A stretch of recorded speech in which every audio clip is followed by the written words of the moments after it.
berasal dari kelas 1 dari reguler PGSD. Di sini saya akan membahas dampak globalisasi bagi dunia pendidikan. So, check it out! Globalisasi merupakan sesuatu yang tidak dapat terlepas dari perkembangan zaman saat ini. Jadi, apa sih globalisasi? Secara etimologi, globalisasi diambil dari kata global yang artinya dunia dan global yang artinya dunia. Jadi dapat diartikan kata globalisasi ini merupakan suatu upaya atau proses yang mempengaruhi atau berdampak pada aspek-aspek kehidupan secara mendunia.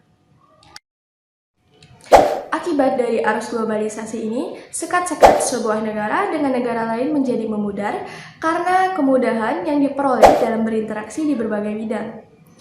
Negara-negara di seluruh dunia tidak luput dari arus globalisasi, tidak terkecuali bagi negara Indonesia yang merupakan negara berkembang di Asia Tenggara.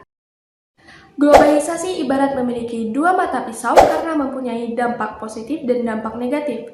Globalisasi memiliki dampak positif dan dampak negatif dalam berbagai bidang, termasuk bidang pendidikan. Kita, sebagai manusia yang hidup di globalisasi, tentu harus bijak menyikapinya. Karena kita akan terkena dampak negatif bila terlalu terlena akan arus globalisasi. Seperti yang kita ketahui, pendidikan merupakan wadah bagi anak-anak untuk mengembangkan potensi diri, baik mengembangkan kecerdasan emosional maupun keahlian teknis. Pendidikan merupakan kunci penting berkembangnya suatu bangsa karena dengan pendidikan, generasi di suatu negara dapat terdidik dan terlatih dengan baik. Lalu, apa saja sih dampak positif dan negatif globalisasi bagi dunia pendidikan?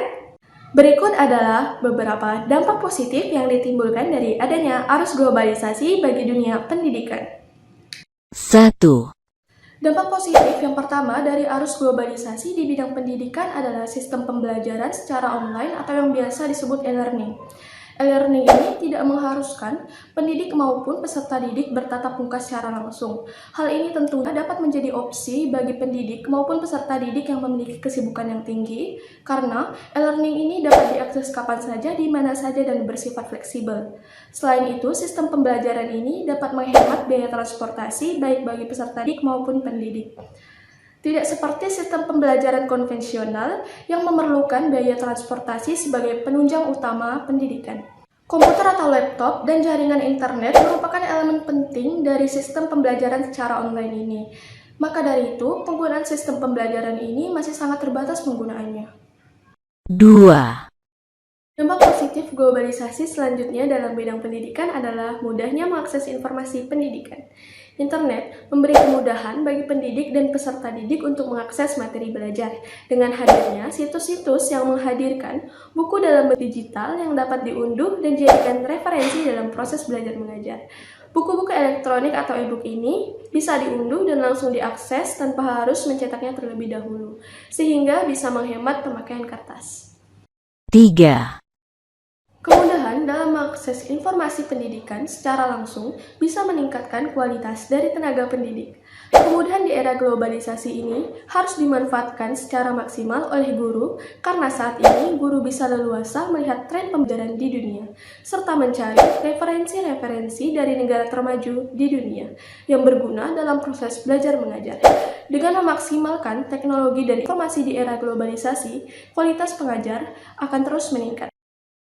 Berikut adalah beberapa dampak negatif yang ditimbulkan oleh globalisasi bagi dunia pendidikan. 1.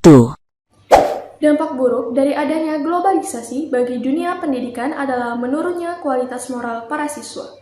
Informasi di internet yang dapat diakses secara leluasa sangat rawan dalam mempengaruhi moral siswa. Sebagai contoh, situs-situs yang berbau pornografi serta adanya foto dan video yang tidak pantas sangat mudah diakses dan merajalela di media sosial tanpa adanya filterisasi. Adanya konten-konten yang tidak baik tersebut bisa mempengaruhi perilaku siswa baik secara langsung maupun tidak langsung. Maka dari itu, agar moral siswa tidak semakin rusak, diperlukan kontrol dan perhatian dari orang tua siswa, guru, dan negara. 2. Dampak buruk selanjutnya adalah meningkatnya kesenjangan sosial di masyarakat. Metode pendidikan berbasis teknologi bisa menjadi kesempatan bagi sebuah negara untuk meningkatkan pendidikannya. Namun nyatanya, kemajuan teknologi dan informasi di dunia pendidikan perlu dibarengi dengan kesiapan mental dan modal yang tentunya tidak sedikit. Di beberapa negara di dunia, khususnya negara berkembang, perkembangan teknologi hanya bisa dinikmati sekolah-sekolah di wilayah perkotaan. Sementara, sekolah yang berada di wilayah pedalaman terus tertinggal karena sulitnya akses dan kurangnya modal. Akibatnya, kesenjangan sosial di dunia pendidikan tidak dapat terbendung lagi. 3, Selanjutnya, arus globalisasi yang sangat pesat juga bisa menggerus kebudayaan lokal di sebuah negara. Perkembangan teknologi memungkinkan kontak budaya terjadi melalui media massa. Akibatnya, pengaruh luar negeri dapat masuk dengan luas ke sebuah negara.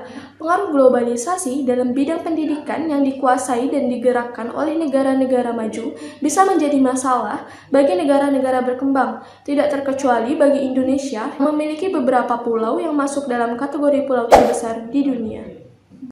Akibat dari arus globalisasi ini, budaya di Indonesia dikhawatirkan akan hilang karena pudarnya rasa nasionalisme, berkurangnya sifat kekeluargaan, serta gaya hidup masyarakat yang kebarat-baratan.